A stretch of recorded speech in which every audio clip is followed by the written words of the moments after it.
Seigneur encore une fois pour ce temps où il nous rassemble, ce temps où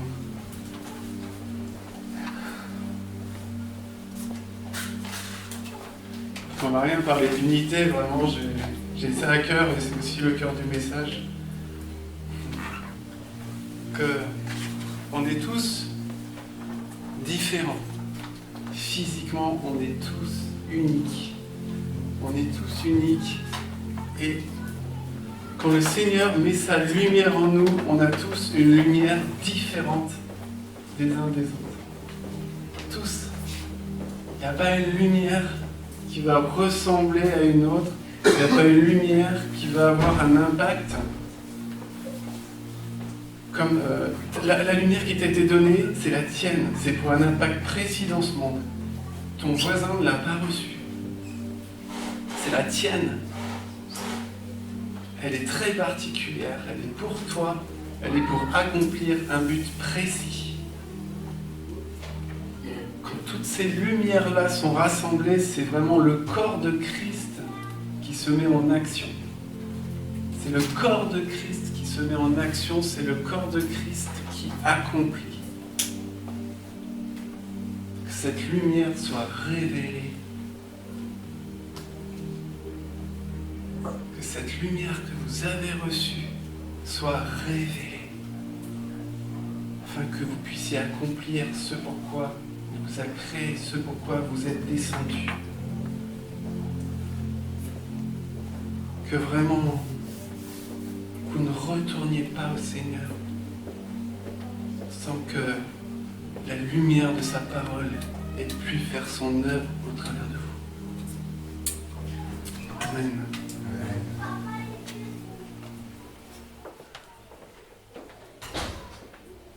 Alors la dernière fois, ça fait un petit moment. La dernière fois, je vous avais parlé de la corne, ceux qui étaient là.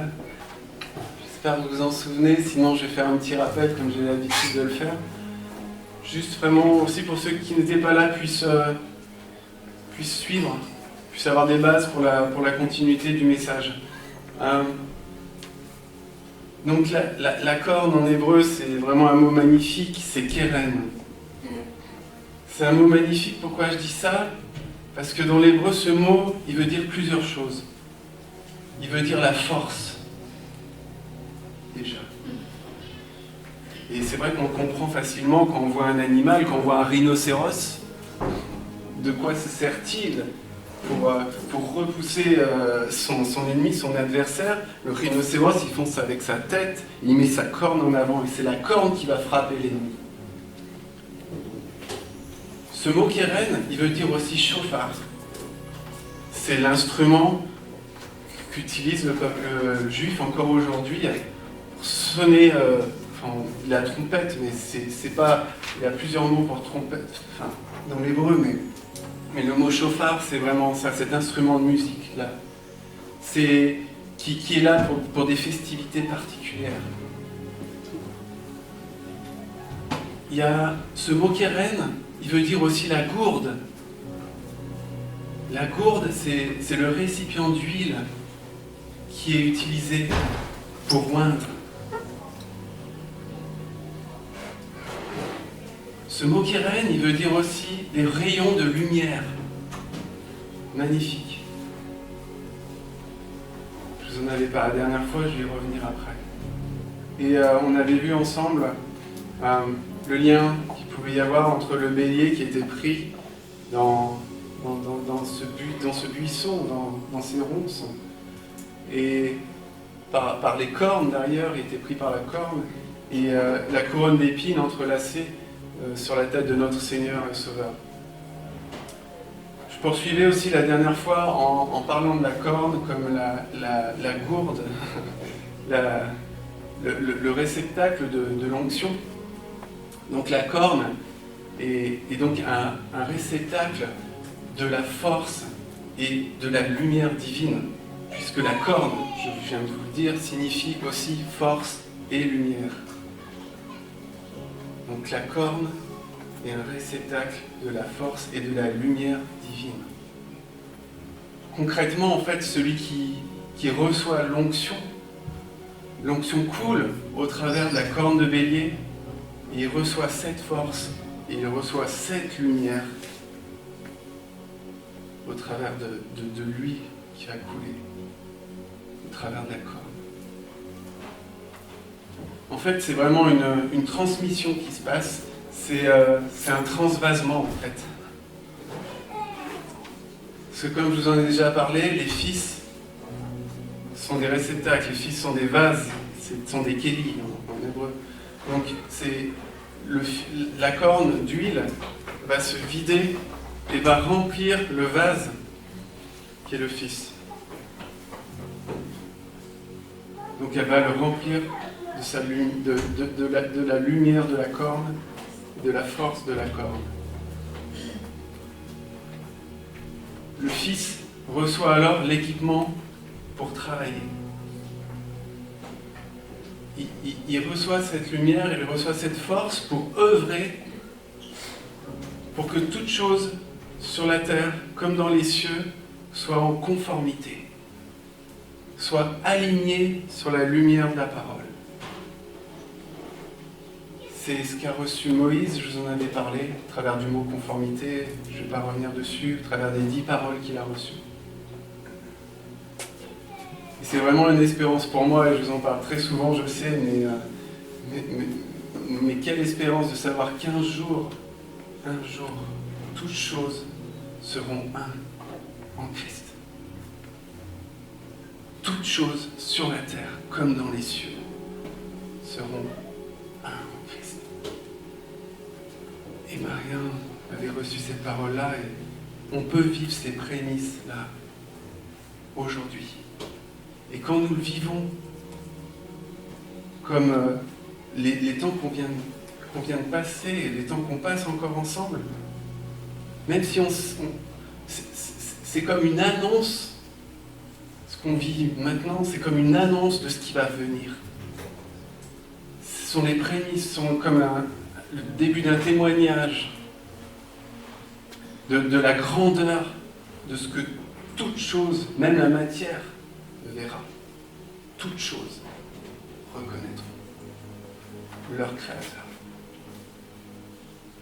La lumière aura englouti les ténèbres. Toutes choses seront redevenues lumière. Et j'écoutais un jour un physicien qui disait qu'aujourd'hui la science est tellement avancée que la science reconnaît que toute matière est une dégradation de la lumière. Toute matière, c'est en fait de la dégradation de la lumière. On comprend ce qui s'est passé après la chute. Et un jour, c'est pour ça que je vais parler de matière, cette matière-là, même, aura au-dedans d'elle, criera peut-être, je ne sais pas. La parole nous dit que les arbres battront des mains. Toutes choses reconnaîtront d'où elles ont leur source, leur essence. La dernière fois, je vous lisais donc le psaume 89 concernant la corne. On va y retourner encore aujourd'hui. Le Seigneur m'a donné d'autres choses. Et ça sera la première étape. Et dans un deuxième temps, je reviendrai encore sur une chose dont je vous ai parlé la dernière fois parce que j'ai encore reçu autre chose. Donc on va commencer par le psaume 89 au verset 16 jusqu'à 18. Je vous laisse dans vos Bibles. Donc psaume 89 de 16 à 18.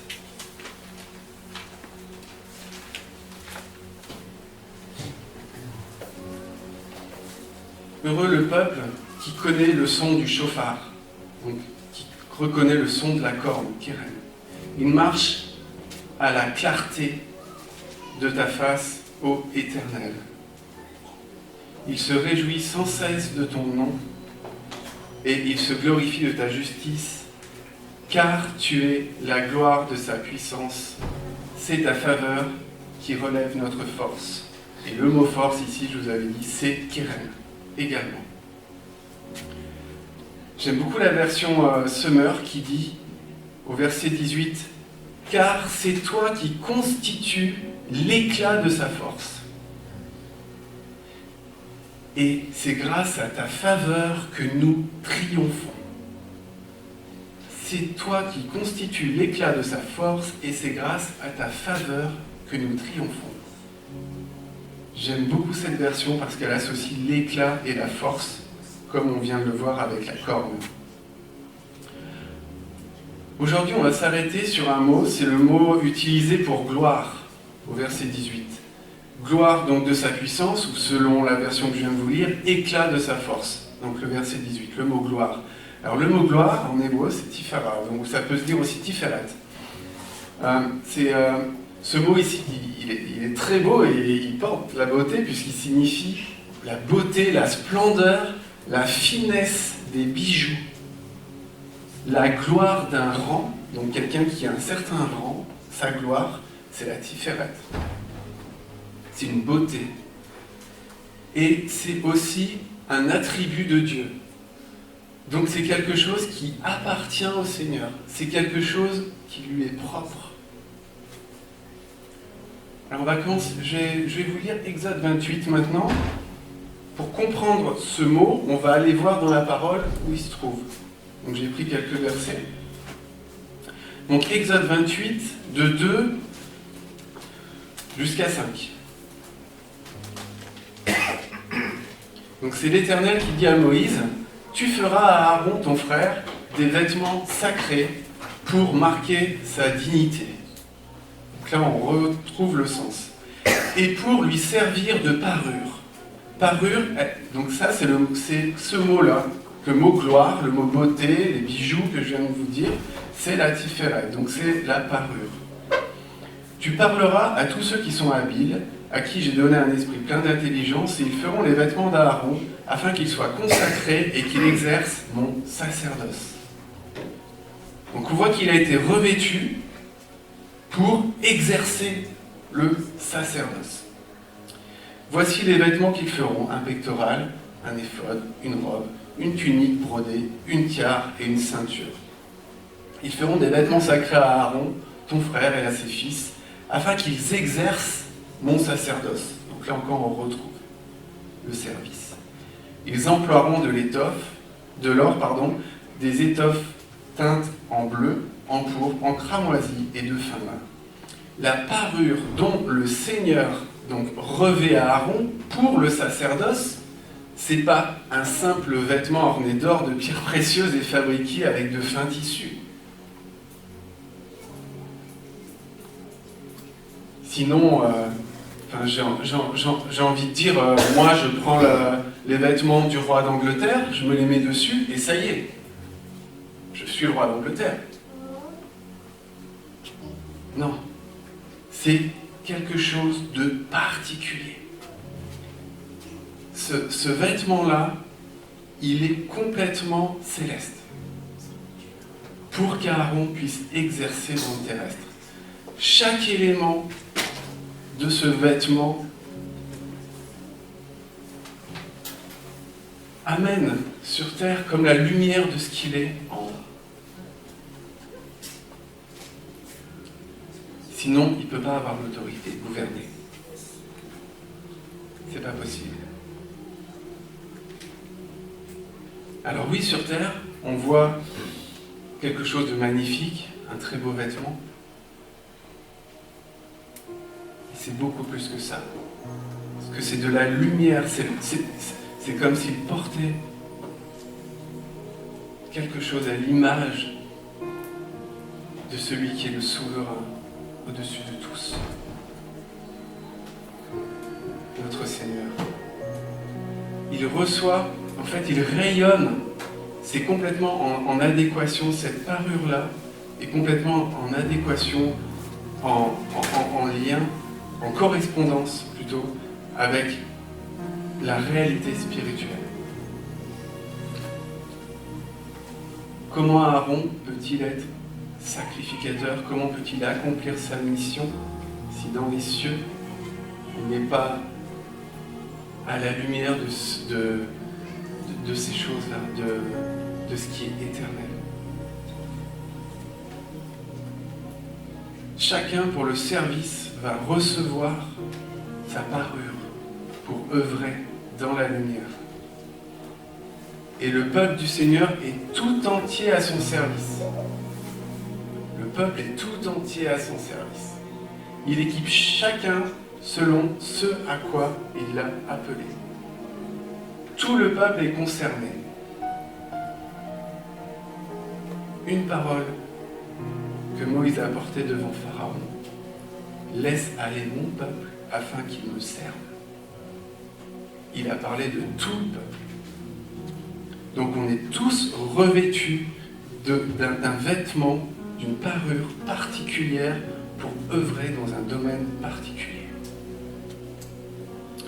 Ésaïe 28 au verset 5, il est écrit « L'Éternel des armées sera une couronne éclatante et une parure magnifique pour le reste de son peuple. »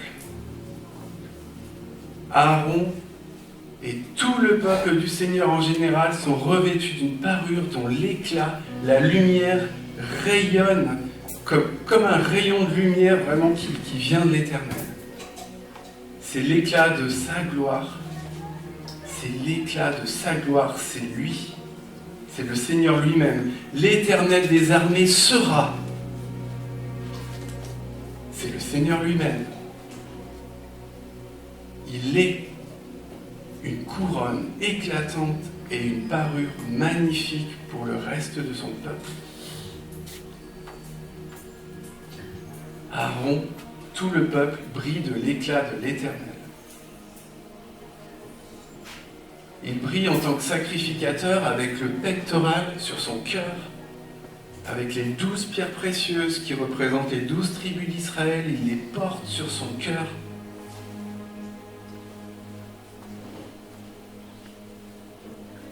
Et chacune des lunes de ces pierres, si on additionne les valeurs, vous savez que dans l'hébreu, chaque lettre a une valeur. Le A, ça va être le Aleph, ça va être 1, le Bet, qui est la deuxième lettre, ça va être 2, le Lamed, qui est un équivalent du L, ça va être 30, enfin, chaque fois, chaque pierre. Si vous additionnez chacune des lettres des pierres, vous faites égal et vous trouvez un nom qui correspond à celui du Seigneur. C'est magnifique. J'ai oublié le nom. Je ne sais plus si c'est Mashiach, si c'est Yeshua, mais ça correspond au Seigneur. Chaque pierre a son éclat différent des autres, et lorsqu'on les unit tout ensemble, c'est le témoignage de la lumière du Messie qui brille.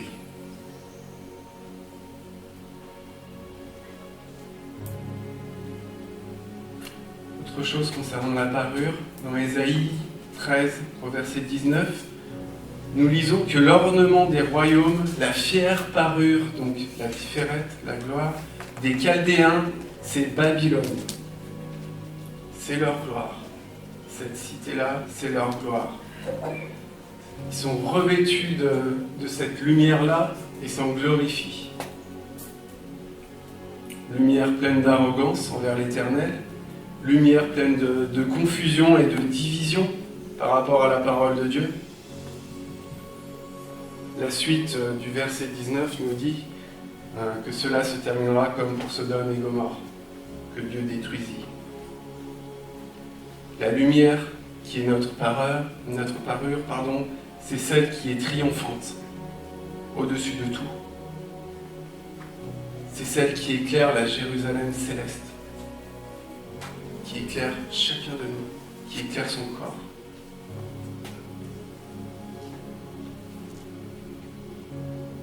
On retrouve cette notion de la lumière qui est au centre de toute chose dans Apocalypse 22, versets 1 à 5.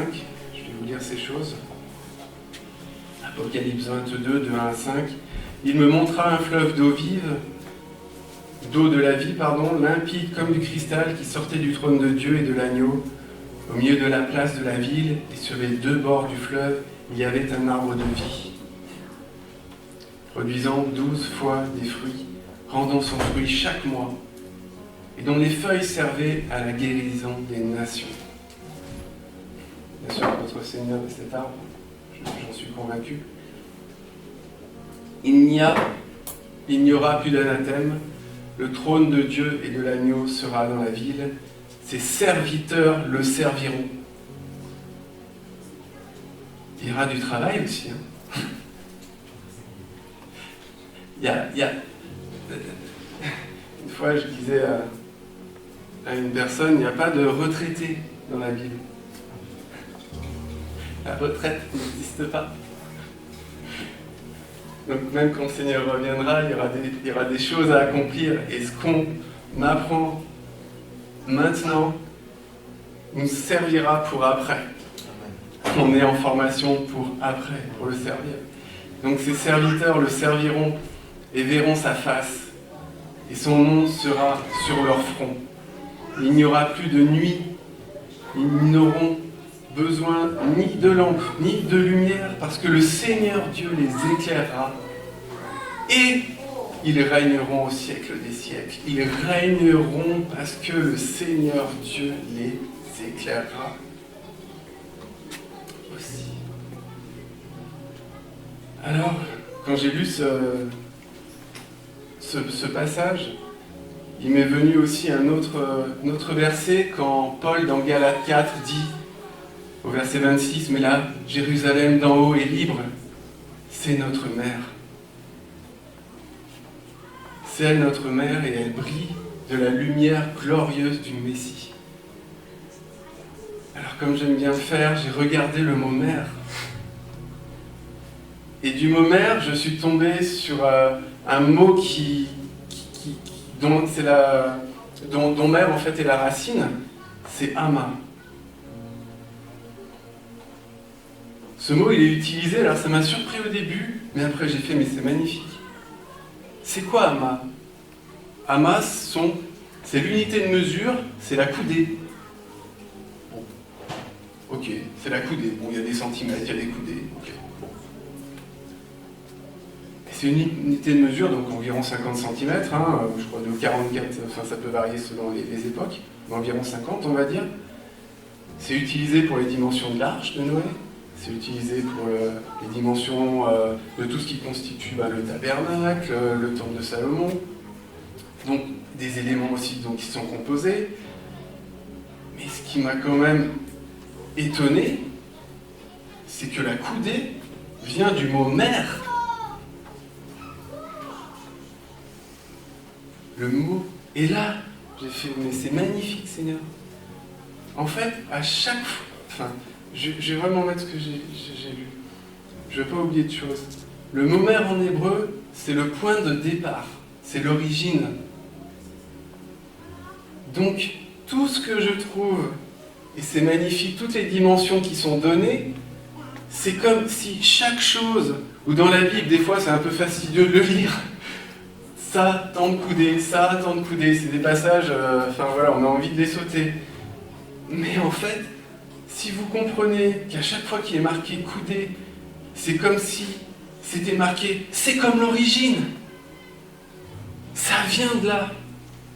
Là, vous comprenez alors que chacun des édifices, ils les ont reçus, ils ont reçu les dimensions, que ce soit David, que ce soit Noé, ou Moïse, ils ont reçu comment faire les choses. Et à chaque fois, ils ont utilisé la coudée qui criait elle aussi, que ce mot-là, coudée, crier, c'est selon la mer, c'est selon d'où ça vient, c'est selon le céleste. Je l'ai vu dans le céleste, je reproduis exactement la dimension au niveau terrestre.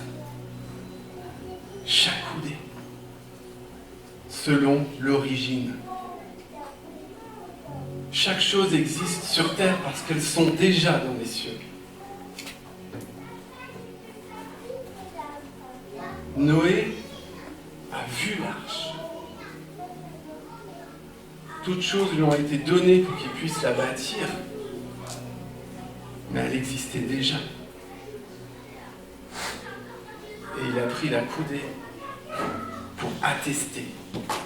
Je vais reproduire la même chose ici-bas. Là encore, c'est l'unité qui se manifeste. C'est l'unité qui crie qu'un jour, sur la terre comme dans les cieux, toutes choses seront un dans le Seigneur.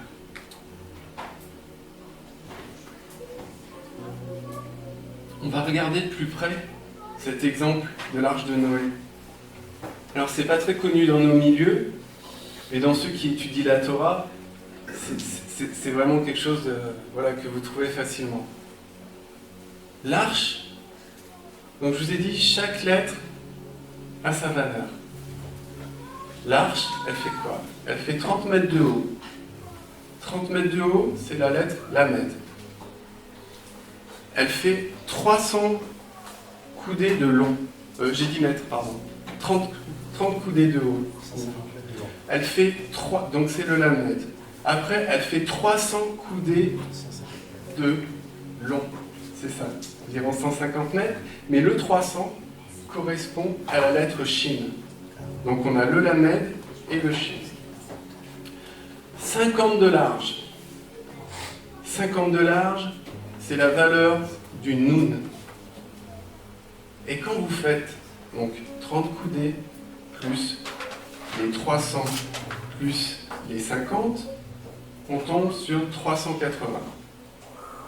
Et 380, c'est un mot en hébreu qui signifie, donc la Lachon, qui signifie le langage, la parole. Donc, quand on est en Christ, on rentre dans l'arche. On est dans la parole. Et quand on est dans la parole, on ne craint pas le jugement du Seigneur. Il n'y a plus de condamnation pour ceux qui sont rentrés dans l'arche. L'arche, ça je vous l'avais dit une fois, c'est un bateau dans lequel j'aurais pas voulu rentrer. Pour la bonne et simple raison qu'il n'a pas de voile pour le diriger ni de gouvernail. C'est le vent qui le dirige. Donc quand tu rentres dans l'arche, tu apprends à marcher dans la confiance. Tu ne vois pas, et tu marches par la foi.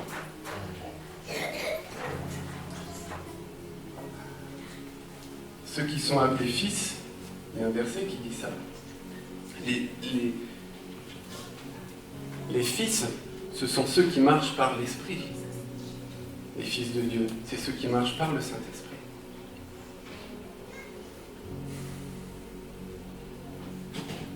Je vais reprendre donc maintenant je termine ici pour le premier point. On va voir le deuxième point.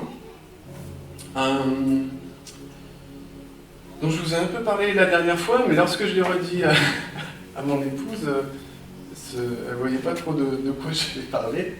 Donc je me dis, tiens, il va falloir que je revienne là-dessus, et puis aussi j'ai d'autres choses qui me sont venues. Alors ce deuxième point, c'est lorsque nous avions vu que Moïse sur la montagne, il reçoit les 10 tables, enfin il reçoit, les 10 paroles, et il est écrit qu'il rayonnait. Vous vous souvenez, je vous avais dit, ouais, c'est magnifique parce que Keren, en fait, le mot rayonner, lorsqu'il reçoit les paroles, c'est l'origine du mot corne. Et en fait, ce mot, donc, qui est Karan, signifie qu'il envoie, Moïse, il envoie des rayons de lumière. Donc il reçoit la parole et il envoie des rayons de lumière. Et j'avais vu d'ailleurs des représentations où vraiment il s'est dessiné que, vous voyez, on le voit souvent ça, comme un peu le soleil, quoi, des gens qui sont comme le soleil, quoi, qui ont comme des rayons comme ça de lumière, quoi, qui sortent de leur tête. Et ça, c'est Karan. Karan, c'est vraiment t'envoies des rayons, quoi. Littéralement. Donc c'est de ce passage dont je vais vous reparler. Je vais aller un peu plus loin. Alors je savais que dans l'hébreu, il y avait une lettre de différence entre mot et lumière. Oh, pardon. Entre lumière et peau, excusez-moi. Je savais qu'il y avait une lettre de différence. Mais quand j'ai lu ce passage, j'ai reçu une parole dans mon esprit. Et cette parole me disait, il a reçu la lettre. Et quand j'ai eu cette parole-là, j'ai eu la révélation de ce que ça voulait dire vraiment, qu'il n'y ait qu'une seule lettre d'écart entre lumière et peau. Alors la lumière, alors je vais pas vous faire les lettres, c'est le Aleph, le Vav et le Resh. Donc ça, hop, c'est la lumière. Et la peau, mais en fait, il y a juste une lettre de différence. Donc vous avez le Aïn, le Vav et le Resh. Donc je vous écris le nom des lettres, hein, parce que ça, c'est la peau. Donc ils ont le Vav et le Resh, ok. Il y a juste le Aleph et le Aïn qui changent. Ok. Quand vous mettez un Aleph, c'est de la lumière. Quand vous mettez un Aïn, c'est de la peau. Et là, le Seigneur me dit, il a reçu la lettre. Et j'ai compris. C'est ça qui s'est passé. Moïse, il reçoit la parole de Dieu. Et au travers de la parole de Dieu, il reçoit le Aleph. Et qu'est-ce qui se passe? Sa peau devient lumière. Magnifique. Magnifique. Et vraiment, ce qui est surprenant aussi, c'est que dans l'hébreu, ces deux mots-là, la lumière et la peau, ça se dit or. Comme nous, en français, on pourrait dire de l'or qui brille. Mais la différence se fait par la première lettre. Et il nous est dit que Moïse rayonnait parce qu'il avait parlé avec l'Éternel.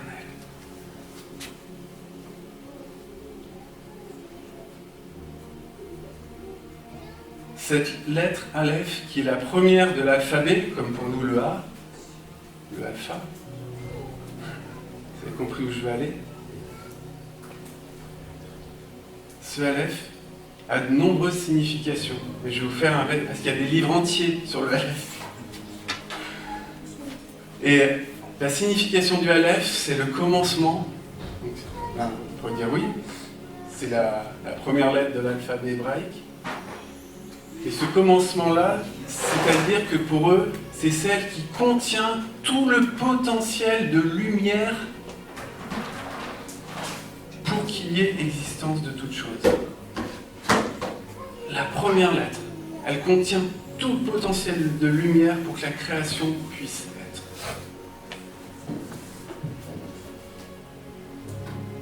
Si je transcris en grec, c'est le alpha. Et nous savons que notre Seigneur est l'alpha et l'oméga. Donc en hébreu, il est aussi Aleph et Tav, qui est la dernière lettre. Entre guillemets, entre parenthèses, le Tav, c'est la croix. C'est la lettre avant, maintenant plus maintenant, hein, maintenant c'est ça, mais avant c'était une croix. C'est une marque.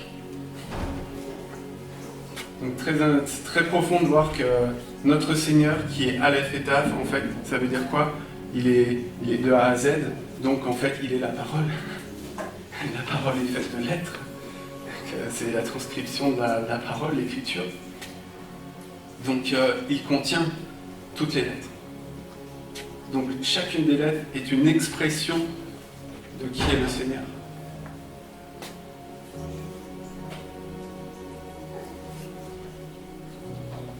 Quand on reçoit le Aleph, la peau devient lumière. Et j'ai dit, mais Seigneur, c'est magnifique ce que tu m'apprends. Parce que qu'est-ce qui s'est passé à la chute? Qu'est-ce qui s'est passé? Adam et Ève étaient revêtus de la gloire de l'Éternel. Ils étaient revêtus de lumière. Leur tunique, leurs vêtements, vraiment leur parure, c'était la lumière de la gloire de Dieu. Ils ont péché. Ils ont perdu le Aleph. Et leur vêtement est devenu de la peau.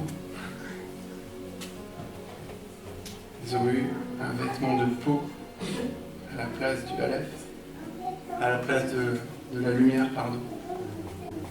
Parce qu'ils ont perdu la lettre. Donc on comprend que qu'est-ce que c'est que ce péché? Finalement, c'est perdre la lettre.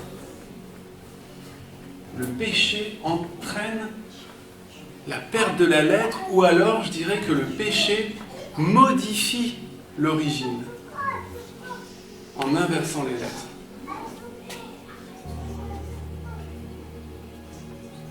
Le Aleph est devenu un Aïn. La perfection de la parole, la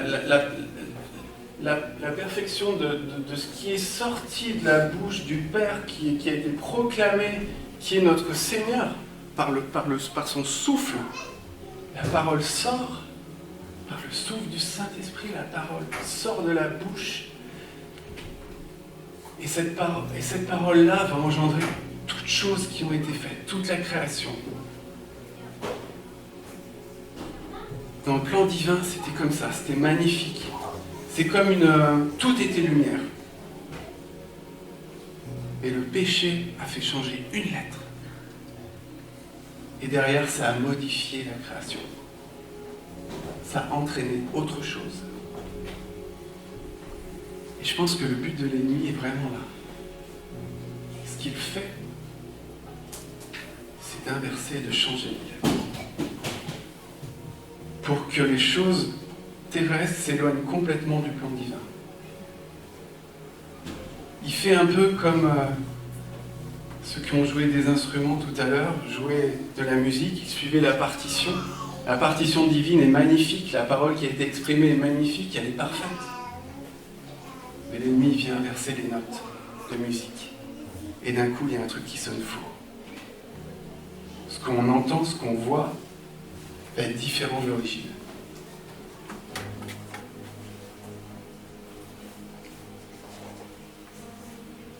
Jean 12 au verset 36 nous dit « Pendant que vous avez la lumière, croyez en la lumière, afin que vous soyez des enfants de lumière. » Afin que vous soyez des enfants de lumière. La clé, c'est la confiance, c'est la foi dans le Seigneur. En recevant Christ dans notre cœur, on reçoit le potentiel. Je vous avais déjà parlé du potentiel par rapport à l'époux et à l'épouse. L'épouse reçoit le potentiel de l'époux pour pouvoir produire, pour pouvoir enfanter. Si on reçoit cette lumière-là, si on reçoit vraiment le Seigneur, on reçoit le Aleph, et alors on brille. Et pour le recevoir, il faut mettre notre confiance, en lui.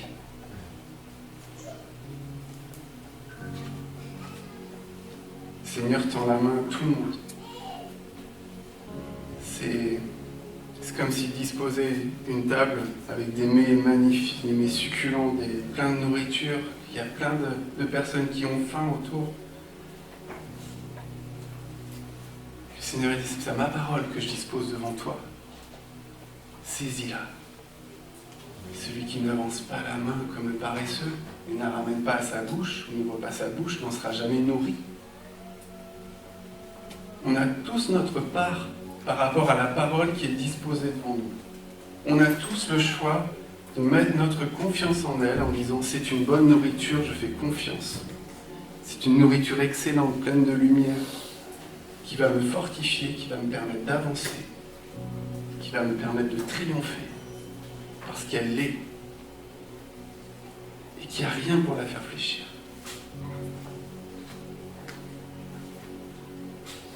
Si vous avez encore des doutes que le Aleph nous parle du Seigneur, on va faire un peu de mathématiques. Alors, j'étais pas très fort à l'école en maths, mais là, ça va.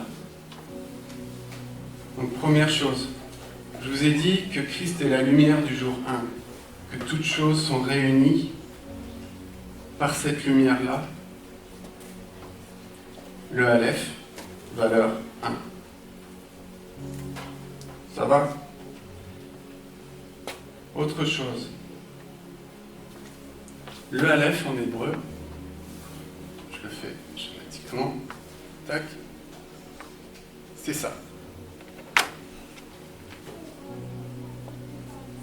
Donc qu'est-ce qu'on retrouve ? Cette lettre-là, donc qui vaut 1, elle est composée en fait dans la pensée hébraïque, elle est composée de... Donc ça, c'est une autre lettre, en fait, ce trait-là. C'est un vav. C'est la lettre qui fait le lien. C'est la lettre, en hébreu, les lettres représentent chacune quelque chose. Par exemple, le aleph dont je vous ai parlé, c'est le bœuf. Après, le B, c'est la maison. Eh bien, cette lettre-là, le vav, en fait, ce trait-là, c'est le clou. Cette lettre-là, c'en est une autre. C'est le yod. Vous avez deux yodis. Donc un yod ici et un yod là. Qu'est-ce que c'est que le yod? La main. Vous avez compris. Vous avez deux mains et vous avez le clou. Bon, on peut penser au Seigneur avec ça. Autre chose. Cette lettre-là, le vav, elle a une valeur. Sa valeur, c'est 6. Voilà, chaque lettre a une valeur. Cette lettre-là, qui se retrouve aussi ici, c'est le yod. Le yod, c'est quoi? C'est 10. On a 10, 10. Voilà, pas compliqué, je vous ai dit, hein, j'ai pas un gros niveau de maths, mais ça va, ça fait 26. C'est quoi 26? C'est la valeur de Yahweh. Yahweh, c'est un Yud, un He, un Vav et un He. Yod, He, Vav, He. Ben, ça fait 10 plus 5 plus 6 plus 5. Ça fait aussi 26. Donc, Yahweh a la même valeur que le Aleph. Ça va un peu plus loin encore. Allez, on va aller plus loin dans les mathématiques. En hébreu, vous avez aussi la lettre qui peut être écrite en écriture pleine.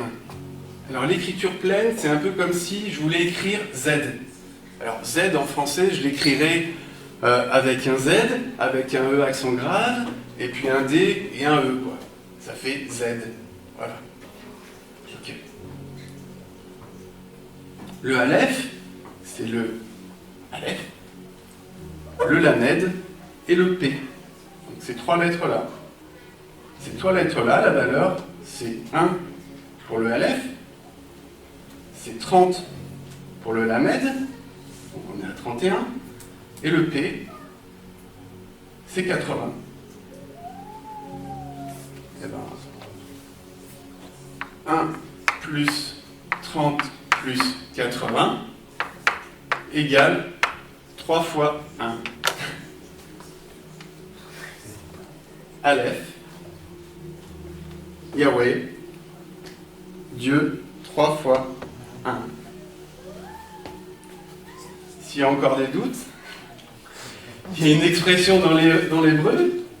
Ah mais le Seigneur est le grand mathématicien qui a fait tout l'univers, hein, toutes les planètes sont bien coordonnées, tout le système solaire et l'univers est coordonné, c'est des maths.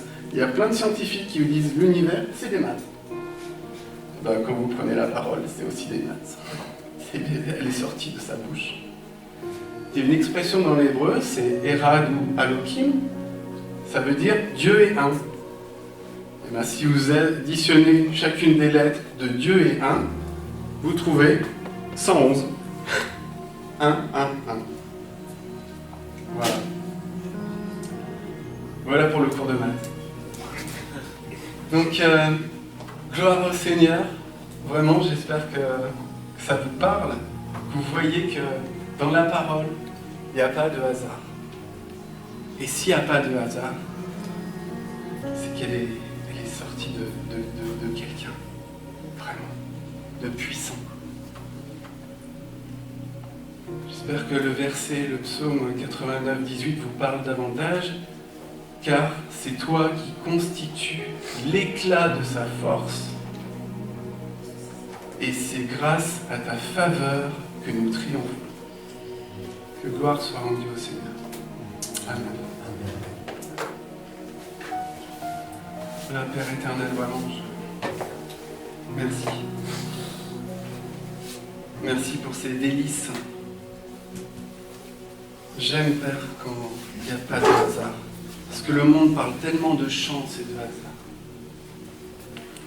contrôles toutes choses.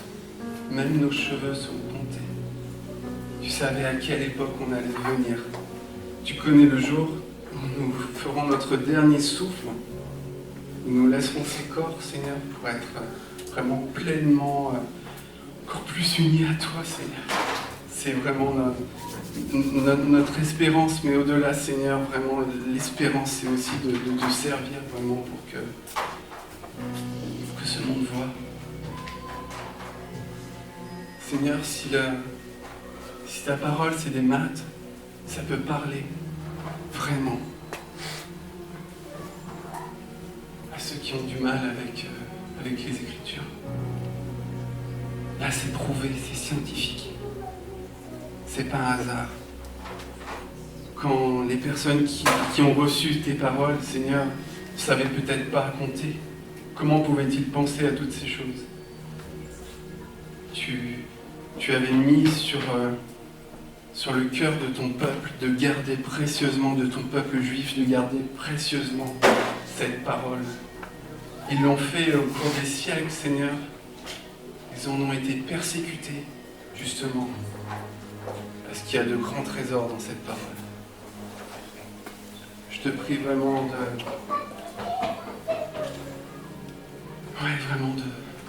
Ma joie, ce serait vraiment, Seigneur, qu'un jour, et ça viendra, et le jour vient, et le jour approche où juifs et non-juifs seront un en Yeshua. Vraiment, ce sera vraiment la manifestation pleine, l'accomplissement, le tave vraiment de ce que tu as fait, de ton œuvre aussi. Tous un, tous reconnaissant qui est leur Messie. Je te rends gloire, vraiment, merci pour la lumière de ta parole, que cette lumière-là, qu'on la garde précieusement, Seigneur. Qu'on la garde comme un joyau, comme une pierre précieuse qui brille magnifiquement. Et que vraiment, tu nous remplisses de la force de la corde pour la porter ailleurs. Là où nous avons été appelés. On ne s'écarte pas de là où tu nous as appelés. On reste vraiment dans la confiance des mots que tu as prononcés sur nos vies. Gloire à ton nom. Amen.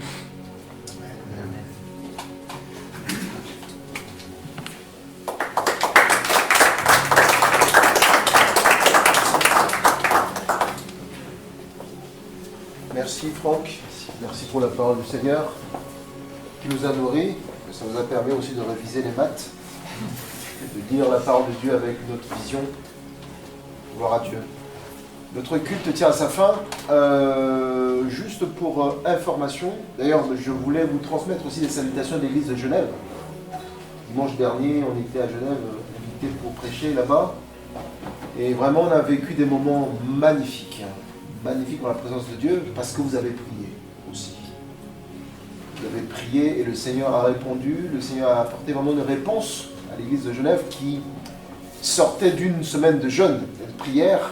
Et le message que le Seigneur a apporté dimanche, c'était vraiment la réponse à ce temps de jeûne.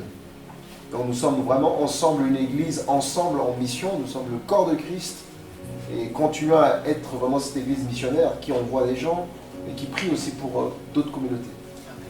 Dimanche prochain, nous aurons la rencontre, la visite de Joey et sa femme Nikki. Il s'appelle Joseph, hein, on l'appelle Joey. Et sa femme Nikki, qui viendront prêcher ici. Ils viennent de Genève aussi, ils viendront prêcher. Ils arrivent samedi.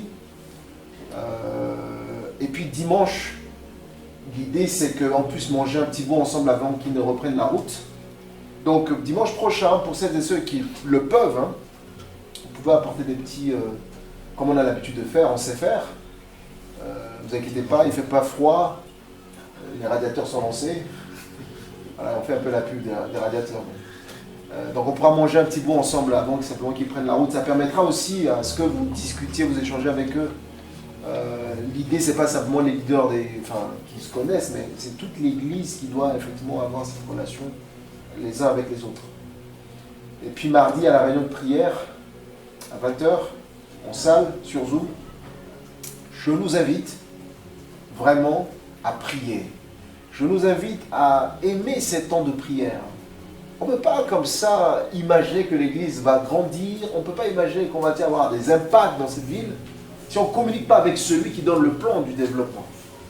Et Dieu a besoin vraiment qu'on se tienne devant lui pour prier, pour intercéder, pour des nations, mais aussi de s'attendre à lui qui nous parle dans ces moments-là. Est-ce qu'il y a une info que j'ai oublié, Paul?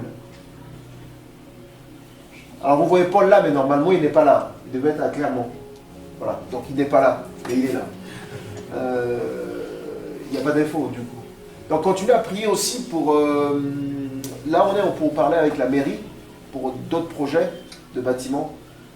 Le Seigneur nous ouvre encore d'autres portes extraordinaires. On reviendra, on vous parlera de ça dans les détails.